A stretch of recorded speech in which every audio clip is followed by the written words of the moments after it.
Hi, I'm Blair Glencorse from Accountability Lab, and I'm here in Liberia where we are looking at fiscal transparency issues, including in particular the issue of illicit financial flows.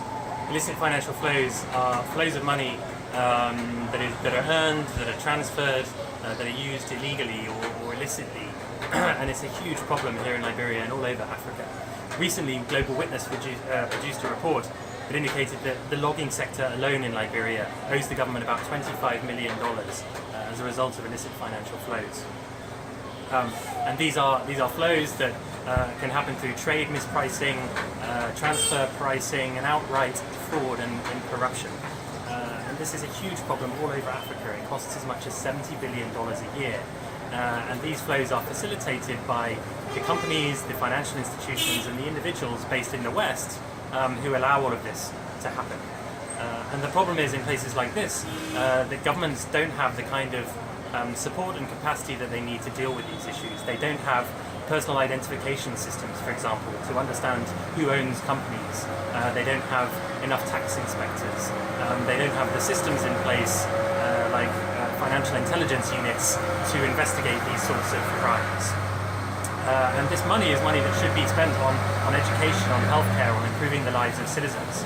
In Liberia, over 500,000 children are out of school, and this is money that can be used to make sure they get the education they need. So we have to address this, and I think it needs to be addressed at three different levels. The first is at the level of the company. We need to think beyond just rules and regulations. These rules are in place, but often companies find ways around them. We need to help build cultures of integrity and companies that operate through values-based business.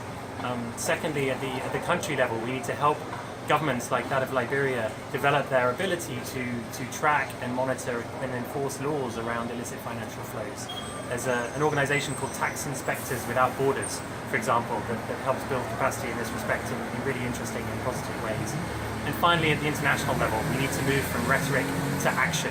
The G20 is now moving on these issues. There are 11 African governments that are part of the Open Government Partnership now, making commitments about transparency and accountability.